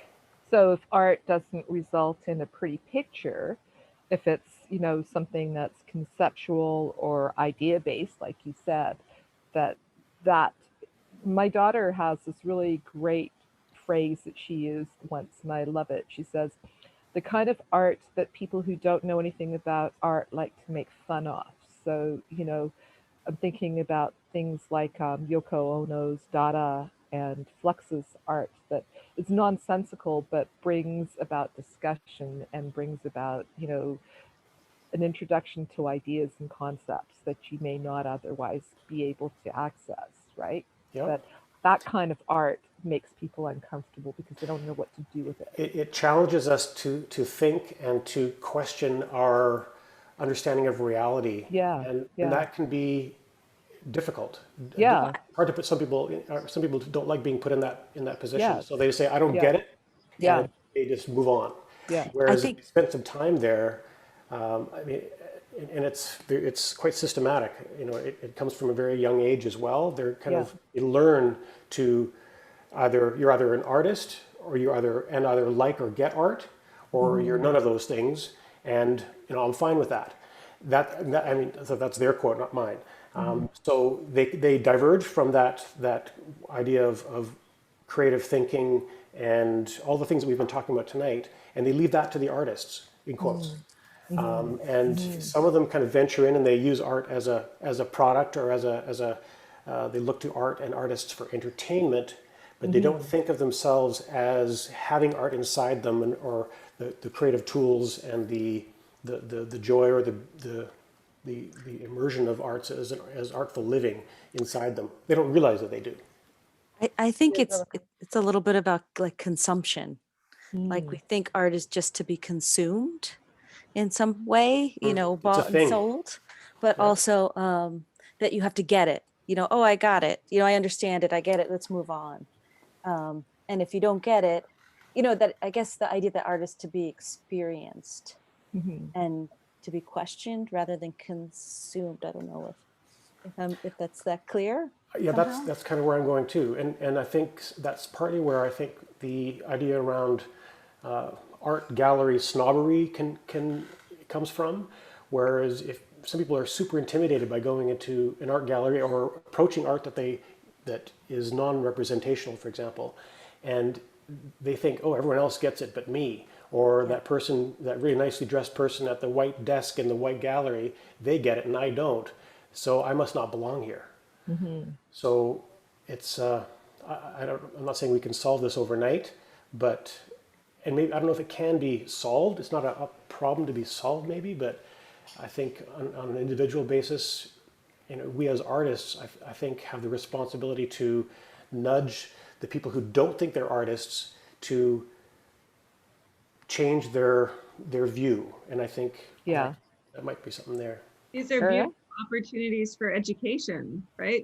This is my job. When kids, this is why every kid should be in art all through school, so that we can have these conversations before they, like the quote at the end of this panel said, before they go out into the world and become citizens of the world, they are educated on how to approach people's expressions, how to have a fully, kind of like a full experience of people's ideas. I mean, art kind of exists in these distilled moments, right? Like a photograph, you know, except for film, animation, you know, there's theater, right? And even theater is so ephemeral, like live theater.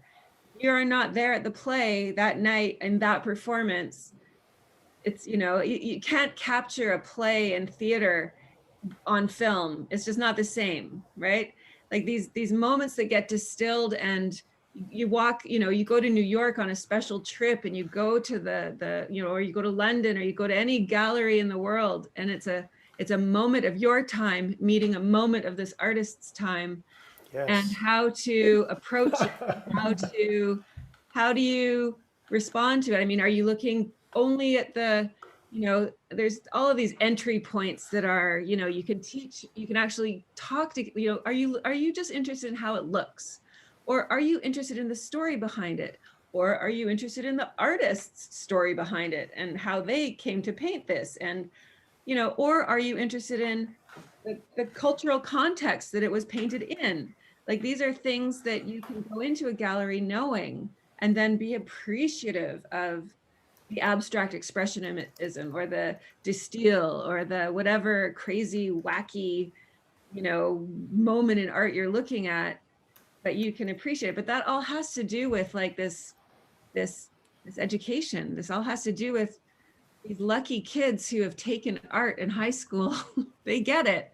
They can do it because that's our job as educators, is to bring them through that and bring them to that and take them on field trips and talk about it in that way. And then they become capable. They're capable, right? And that's part of the human experience, is feeling capable around things that you see and experience. That gives you confidence. That gives you this thing about, you know, this thing that you get yourself. You have your own way to respond because you have a lens that you can look through. So, I mean, the call to arms at the end of the panel discussion to go and talk to your MLAs and get this happening is really, I mean, it's pretty important. It's pretty important. It's like a literacy. It's like a visual literacy in a language. And if we, you know, you're not going to get it overnight. You have to practice it. You have to pay attention. You have to take notice. You have to talk about it, right? Rather than just, you know, go into a museum once and say, "Oh, I don't know, this is too much." Right? But, well, but even if it's not, the goal is not to educate them to go into a museum, even if the goal is just to help them be curious about life and observe, like in your graphic that you had, Rebecca, like just look around and observe the details that then later on can translate into going into a gallery and going into a painting and look at the details in that painting and then just be blow your mind by it. But just like that action of observation can come from arts education, right? Because everything else is just moving, keep moving, go through the pages, fill up the time, the sheets, and keep moving, right? But just to have that time to slow down, and art can do that. Art can help us focus on the process. Art can help us on actually observe what's around us and think about it and give us that time to reflect and all that stuff. But then, as Ariel said, like only like kids get it in one, like kids are only 1 year that they get that, and in 1 year you can't really, process all that. Like I feel extremely, like lucky that I'm from Mexico and I study my high school in a high school for the performing arts. So I had 3 years of completely full on arts education, right? That was like this amazing experience for me that completely changed my life and the way I look at everything, right? But I had like 3 full years, like I was full on doing everything, drama, music, dance, the visual arts. We did everything, right? I was in school from 8 to 4, doing math and all that stuff, but most of the time is doing art, but most of the people don't do, like the majority of the people, they don't, like I'm one of the very few, that had that opportunity. I think that there's the pervasive idea that to appreciate, not just to do art, but to appreciate art, you need to be a certain kind of person. You need to have talent. And like, you were saying, if you don't get abstract art, it's not for you.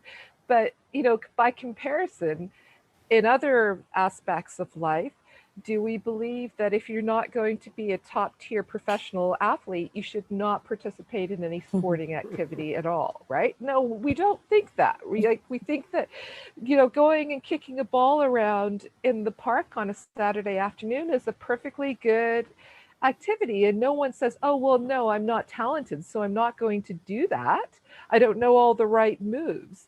Or, do we think that only the top mathematical minds in the world are the only people who need to know how to add and subtract? No, we all need to know how to do that, right? But somehow we don't feel, not us, but the world doesn't feel that way about art. And I know that I promised I was going to bring that Danny Gregory quote about art with a capital A, taking years of suffering and sacrifice in art school. And, it's a commodity and it's something that goes under the gavel and is hung in galleries and stuff like that. But the rest of us, there's art with a small a that the rest of us can do. And I didn't bring the quote with me, so I'm totally paraphrasing. But, that understanding that we can all do art, we can all express ourselves, we can all have a voice. And that is so important. That is the most important thing right now, is that we all have a voice. We all have that ability to speak up. This is another, I collect quotes. This is another quote by one of my weaving idols. She said, women all over the world speak the same language, the language of silence. Wow. So that alone, if you can practice using your voice by drawing a picture in there's so little risk involved in doing that. It's just that thin end of the wedge that lets you speak up, eventually speak up for yourself.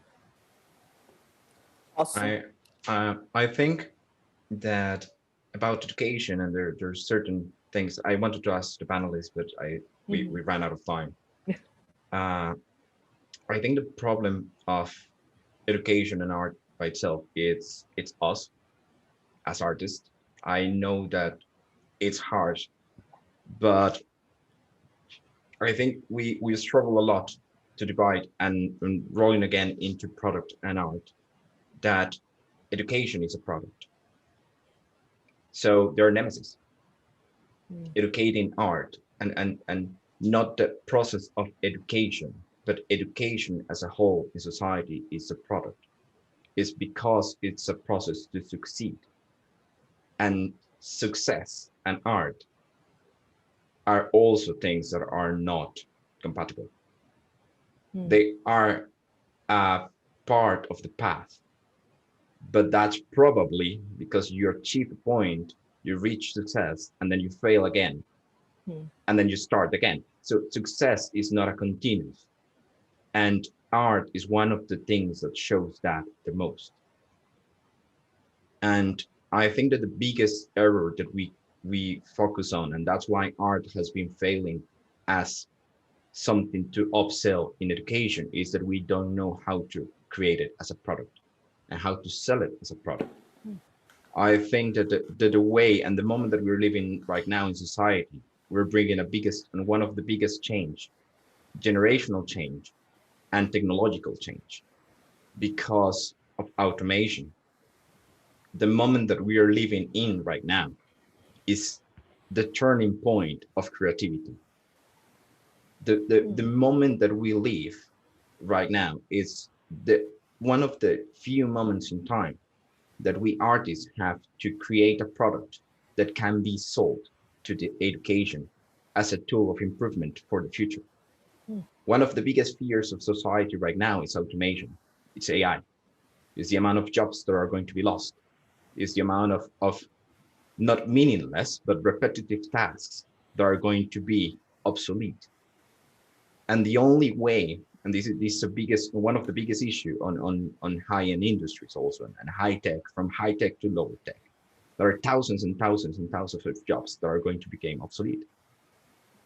And the only way that these can be solved is by creativity, because automation will never reach a point of superiority over the human creativity, not yet, and will probably not be alive to the moment that that will happen.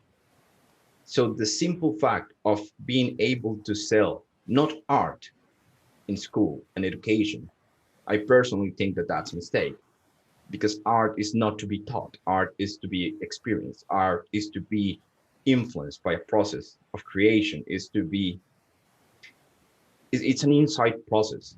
What we can teach, what we can show, what we can work with someone is the path of creativity, is the path of problem solving, is the path of ideas. It's to hold the bag when they bounce back from a wall and just show, no, just a little bit towards the right, run, now, go, fall again. And just to lift them again. And that's the product. I think that's the upsell quote that can be achieved, not art. Yeah. Because art is a lost battle. If we keep running and running towards art, we will never achieve anything. It's not something that we can sell. It's not something that we can achieve. It's already pugnant. It's already rotten for society. Artists in any age, in any era, if we go to the 70s, the hippies, if we go to now, is the pariahs. If any era that we can see artists, art, or extremely successful beings or nothing, there's no branch, there's no range of them. But if we go for creativity, creativity it's such a powerful word, and it's such a power upseller that every startup, every fintech at any level of society right now, you're seeing creativity. And right now, in this moment in time, is the most valuable skill that you can find. And if you can read it at any point of education, at any point of hiring, at any process of the actual society, the most value research or the most value point that everyone is looking for is to find this break, this rule, or this human, or this person that can break the box. And that's what can be upsell in education.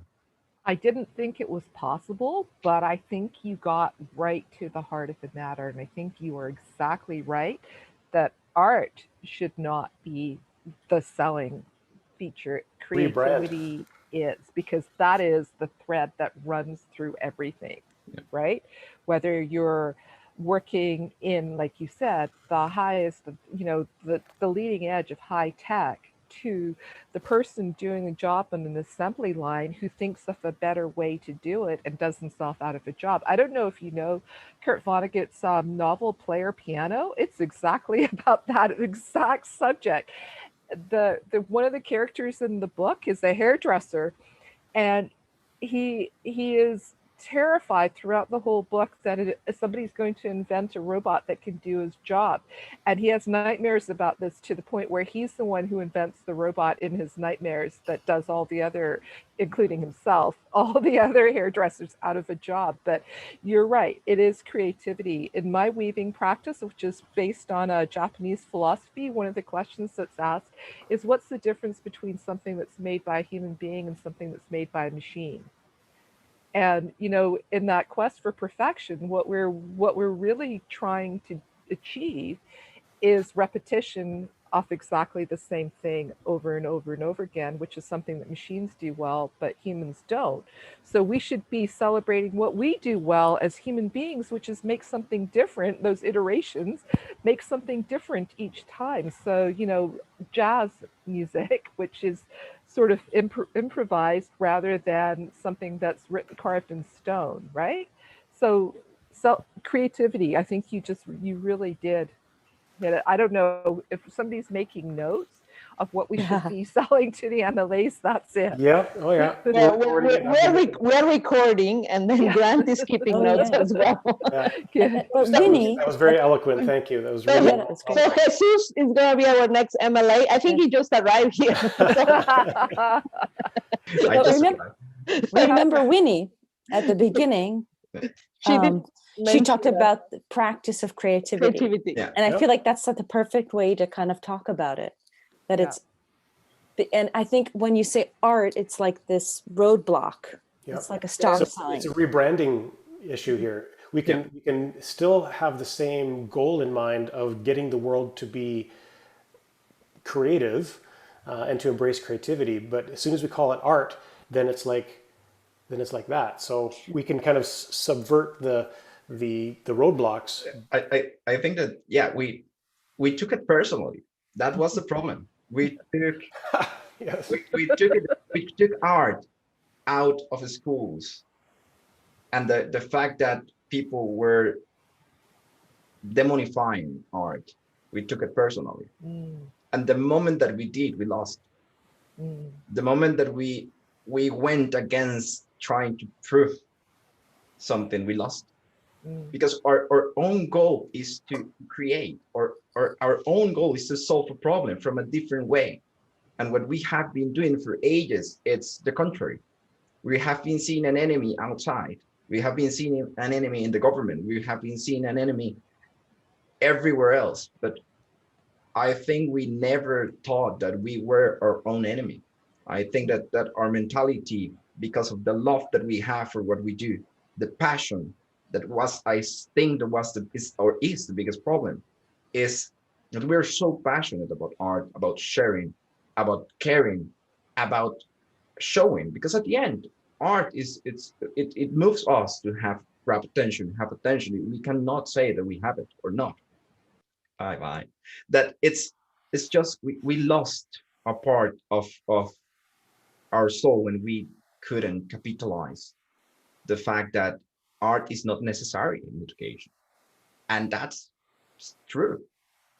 It sounds awful, but that's true, because art is not about success and education is about success. The current state of current education is not if it's right or it's wrong, but art doesn't have a space in the current capital world and the way that money is moving. Creativity, though, it has the biggest space. it solved the solution of the puzzle of success of all the money. And we are not using it. So earlier when Ariel mentioned, again, I go back to her quote where she said, art isn't about drawing, insert any, visual or creative traditional art form in an art class. So art isn't about drawing, comma, drama, comma, sculpture, all those things. It's about ideas. And about, now I'm going to extend her quote or edit it to say it's about ideas and creativity. So maybe I'll go back in one of the first questions I asked the group like an hour or more ago. So we know that art education by art specialists got de-emphasized. Has creativity been taken away as well? Like, has everything actually been fine the whole time? It's just that people aren't, as masterful with their art supplies. I know it sounds like a very crude way to put it, but as maybe we haven't lost, but we've lost the point. Like we've lost the plot a little bit as artists, thinking, oh, this is awful, but how much of what we really believe in actually still is there? Well, I have a thought. Good, Tammy. I have many thoughts. I know.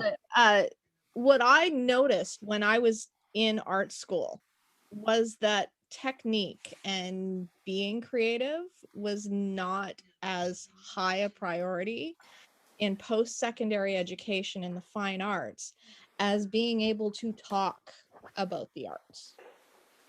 I often say that I got my degree in being able to bullshit about what I've made and being able to use big words to talk about the art, but actively getting my ideas or creating my ideas or growing my ideas and getting them down the way I wanted, and even the process of iterations and failing and getting back up was not emphasized in art school. And I think that needs to start in elementary school all the way up for that to be perfectly or more fully realized, if that makes any sense whatsoever. Mm-hmm. Well, I have I was just looking into becoming a school teacher to do the PDP, art teacher. Mm-hmm. And the only way you can do it is really through the secondary, I guess, because there's no art teachers in elementary school. So it's like this kind of puzzle. And then I was doing it through SFU, but I also looked at UBC. I didn't end up putting in my application because they're really specific about they want painting, drawing, sculpture, and photography, video, all like newer mediums, let's say, are much lower on the echelon. So like my background is much more in, photography and I don't want to say graphic design, but, new media, maybe, let's say, or multimedia. And that isn't valued, at that level. So you're always gonna, not saying that there's anything the matter with the traditional arts, but it's interesting just to, the system is so kind of closed. But that takes us back to what Jesus was talking about, of how we are our own enemies in a way. And I'm not saying us, the ones that were here, but art, the way that art, as he also mentioned, like in every era, it's as Tammy said, like there is elitism behind it, right? There's always been this, and artists created that. It's not that, like, artists wanted that elitism and they wanted to be this, we are considered this A thing, to be able to sell that art in a maybe more expensive way. Maybe capitalism. Maybe Eurocentric society and neoliberal capitalism. I think artists have to play a role in like, even now, I think that there's a lot of gatekeepers on the arts, and like to be able to break into any of these, networks of certain kind of art. And I think I discussed this with Ariel. Like, for example, as an immigrant, it's really hard to come to a new country and to break into, no matter how much education you have about the arts, how much, you know, recognition you have in your own country. You don't have any here. You're not part of this group. You're not part of this, you know, elite group that we are the ones that tell what is art and what is not art, you know. So we have contributed as well to this kind of now this art kind of that now is like a demo, like is demonized, right? Like as Jesus mentions, right? Because it's something that, because not everybody can understand it, and we wanted in a way to make it look like it's not, like it's something that is not understandable for everyone, right? And now we are like, hey, wait a minute, like, it's not like that. And I'm not saying us, but like us, I think from the very get-go, we know what we wanted to do, but it's switching now that idea. Then what Jesus is I guess promoting here is to drop the word art, you know, like just drop it out, because it's so, you know, it has so much, it's so loaded now that just drop it, do what you're doing, because anyway, what you're doing is the philosophy behind it, is the right thing to do, but just call it creativity and just drop the word art, you know, kind of thing, you know. I think that's what in AIRS, that's what happens. The teachers are like, oh, this is art, you know. They never really perceived art like as being this kind of messy thing that was more about ideas than about, oh, look at the pretty thing we're going to stick on the wall. Yeah. About the money and how much it's making. Just I was trying to find this year. I couldn't find this year. Just the motion picture industry here in Vancouver is doing 3.4 billion per year. Wow.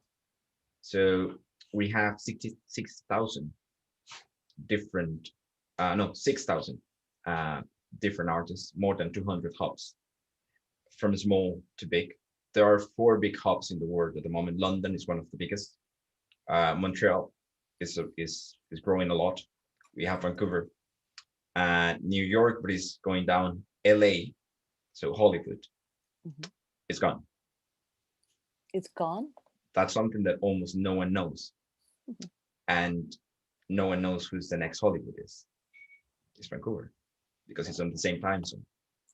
So the tax break that we get here, like the VFX industry, the motion picture industry, it's so big, or it was so big, it's being cut a bit because Montreal is competing, and Montreal is giving them a tax break that is even bigger than that. We're talking about millions, hundreds of millions of dollars to create these jobs. So there's a lot of money involved in high tech for art. It is huge. The amount of money is huge for it. And more than 80% of the artists that work on this industry are over average income. So it's high skill, high tech, that there's no resources. There's nothing. The industry is growing so much that there are no artists. Oh, yeah, which would make sense. That's one of the reasons why I'm here. I'm from Costa Rica. I got imported into London, and one company from here that I cannot mention the exact name, I can mention the motor name, but not the exact name, competed to bring me here. So that's why I came here, because there's no talent. And even though there are several schools that teach it, there are not enough. So the amount of money that is coming to and from media and new media, it's so big that it's not giving time to education to cope up with it. So education moves way slower than society. We know that. We know that by fact. Yeah. And this year, through everything, 10 years to the future, it took education online, that it will have happened in 20 years, 10 years in developed countries, on underdeveloped countries like mine, probably 30 years. So, but it took them all over the world at the same time. And something that you can see, and everyone that has been teaching or has taught at some point, is the single fact of teaching is creativity. Every day is I have to come up with a new way to get interested in these students and to make them interested and to make them feel, think, or do something. And I think that's the same thing that we need to do now. There's money. There's a lot of money. It's like huge piles of money around.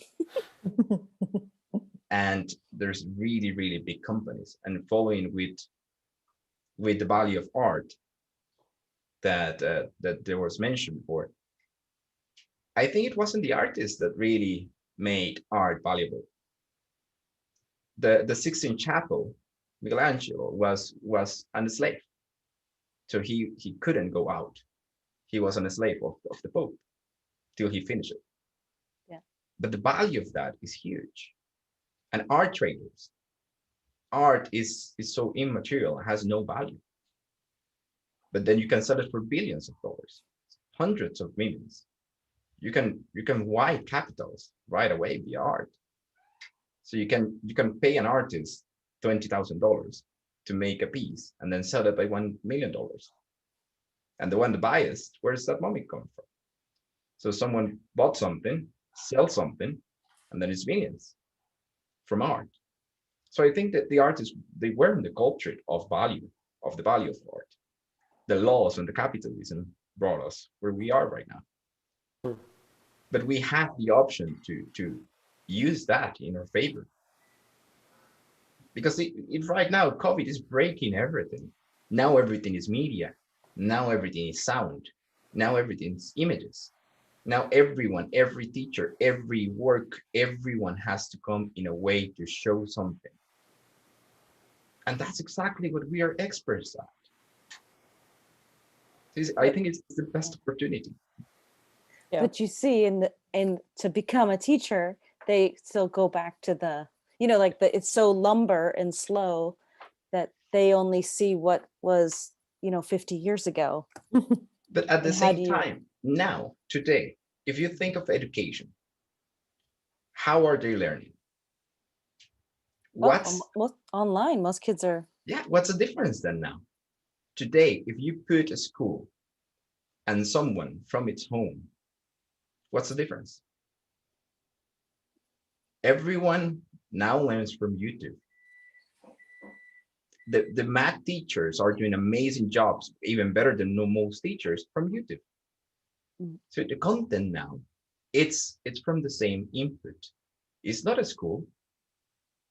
You cannot differentiate now who has a title and who doesn't. Who is a valid teacher and who's not. Because a title doesn't make a teacher. There are a lot of different things that can make education worthy. But now, there's a lot of schools, there's specialized things. Everyone can learn almost everything by the internet. Mm-hmm. And it never was so close to education, which for teachers is a disaster. But at the same time, it's an opportunity to break. And it was forced, yes, it was forced, but there's a maximum opportunity to change how things behave because everyone had proof of something.